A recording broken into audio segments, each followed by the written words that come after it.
Welcome again to all of those who have come from around the world for this conference. The breadth and the depth of the working groups has been very inspiring. I've been able to go to all of them, and we appreciate very much the effort that you've put into not only coming but to making this conference a reality. And we're most honored to have President Shimon Peres, about whom I'll speak in a moment, be our special honorary host for this conference.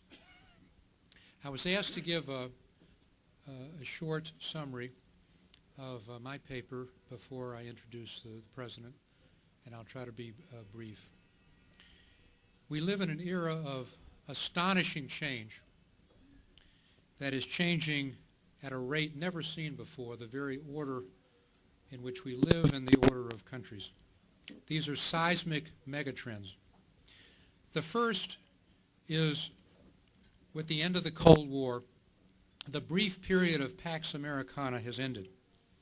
And we're now in a multipolar world with a diffusion of power and global influence. But critically for Israel, shifting from the United States, Israel's principal ally, and Europe, to countries like China, India, Brazil, that have small Jewish communities, that have no historic attachment to the Jewish state. This is going to require enormous diplomacy on the part of Israel to navigate a relationship with these new powers without in any way abandoning the seminal relationship with the United States. For all of the astonishing rise of China, for example, it has to be put in context. Yes, they're the second largest economy in the world, surpassing Japan, but they have 1/10 of the per capita income of the United States, and they're 120th in terms of per capita income overall. They're a regional power, but not a global military power. The United States will remain, for the next 10 to 20 years, still the principal power in the world, but a power which increasingly has to share influence and build coalition. When the United States was trying to create a coalition to support sanctions against Iran in the UN, only to find two of these new ascendant powers, Turkey and Brazil, cutting their own deal with Iran under very favorable conditions for Iran. This is, again, a major issue for Israel. A relationship with China built on a military and high-tech relationship is complicated because the United States is very concerned about any strengthening of China in that area. India is a more logical partner, and I think it would surprise people in this audience, perhaps as informed as you are, to know that this year Israel will supplant Russia as the #1 supplier of military assistance to India. The second megatrend is globalization, the integration of the fates of nations and peoples in a mutual dependence in the most profound way, powered by digital technology that will change the world as profoundly as the printing press did in the 15th century. Suffice it to say that this is an area in which, despite its downsides, and the downsides include terrorist groups being able to use that digital technology to recruit and train terrorists, including many now from the United States, it is an unadulterated positive for the Jewish people in Israel. And the reason is that adaptability, flexibility, and education, which are the keys to living in this global era, are built into our DNA. The digital era is significantly responsible for Israel's astonishing rise in economic influence, and the fact that this year in May of 2010, something President Peres has been seeking for years, Israel joined the elite group of 30 in the OECD. Remarkable. No other country that gained its independence after World War II has been able to do that.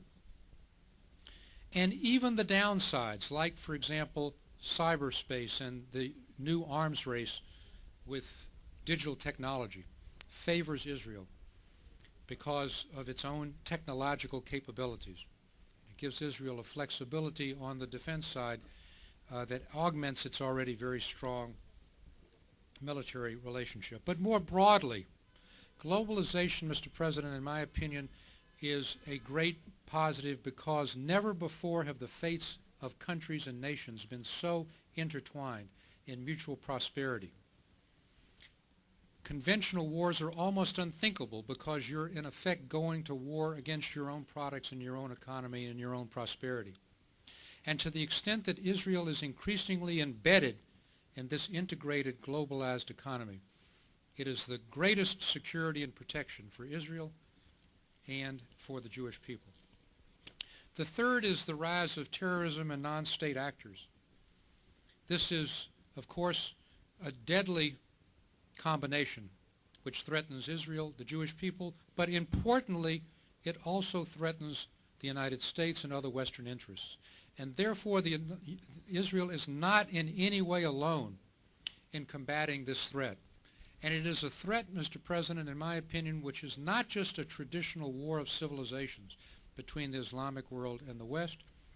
It is a war for the minds of 1 billion Muslim people itself, an internal war within the Muslim world, and a war that is in no way necessarily lost. Many of the Gulf states, Saudi Arabia, are trying to modernize, trying to develop their economies to live in the digital world. And I believe that with the assistance of the United States, that these moderate countries are standing up against the terrorists in their own midst, and to the extent they do, it's a net positive for Israel. The fourth of the 5 megatrends are new security threats like global warming and demographics, but I want to face and deal with one of these new threats, and that is nuclear proliferation. This is, of course, particularly an issue with respect to Iran. And we know that this is a major threat to Israel, but again, Israel is not alone. It is a threat that the West and the United States share every bit as much, and may I say, most of the moderate Arab countries as well. There are 3 ways to deal with it: engagement, which has failed, sanctions, and military action. I, for one, believe that sanctions are now having a real impact. The Iranian economy is hurting because the Europeans have joined with the United States in very major financial sanctions. And I think it's important to give those a chance to play out, and that it will bring Iran to the bargaining table. But there are many other weapons, including cyber weapons that can be used short of conventional military weapons. But the point again is, Israel is not alone, and the Jewish people are not alone. They're not isolated. The last of the megatrends is the rise, which we've discussed at great length in this conference, of efforts to attack the legitimacy of the Jewish state. This has been, Mr. President, an abiding theme in many of our working groups. It is evident in a number of perspectives, and that's why what you told Alan Solo and I tonight about your potential trip to the United States is so important.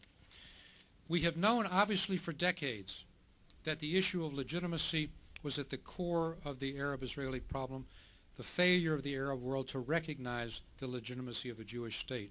But now it's more insidious, and it's spreading its tentacles on American campuses, on intellectuals. My former boss, President Carter, talking about apartheid, using a term which conveys racism, the Durban Conference, so many other efforts at delegitimization, including lawsuits brought in the United Kingdom against some of your officials who now are unable to travel there for fear they may be arrested.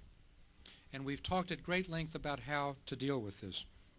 There certainly are many ways to deal with this, but one which is critical is what you were talking about and what we heard from some of the Israeli representatives last night, particularly Anat Wilf, and that is conveying yet again to a new generation what the Israeli mission is, what Zionism is all about, what the Jewish people are all about.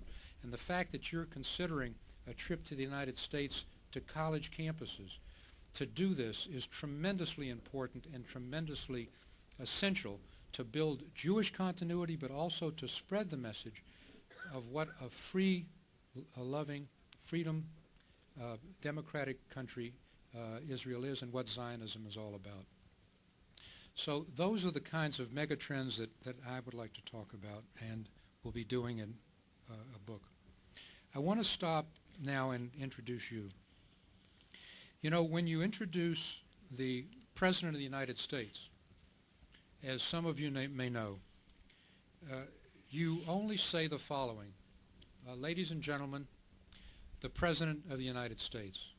You're not supposed to say anything more than that because the position speaks for itself. But I am not going to simply say, ladies and gentlemen, the President of Israel. Perhaps because I'm not an Israeli citizen, I can be taken the liberty of going further.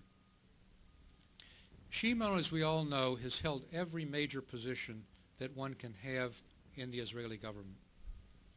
Defense minister, foreign minister, prime minister, and now president. But he is much more than the sum of those parts. He has become, as a founding father, one of the founding fathers still making contributions. He is the embodiment of the Jewish state and the Jewish people. Wherever he goes, wherever he travels, wherever he speaks, he embodies the best of Israel and the best of Jewish values. You're our poet, you're our philosopher, you're our visionary, you're a person who has defended the state of Israel and strengthened it while at the same time seeking peace with its neighbors. We owe you an enormous debt of gratitude for what you have done, but for what you are continuing to do every day. We respect you, we love you, and we appreciate everything you've done for us, the Jewish people, and for our Jewish state. May you go from strength to strength.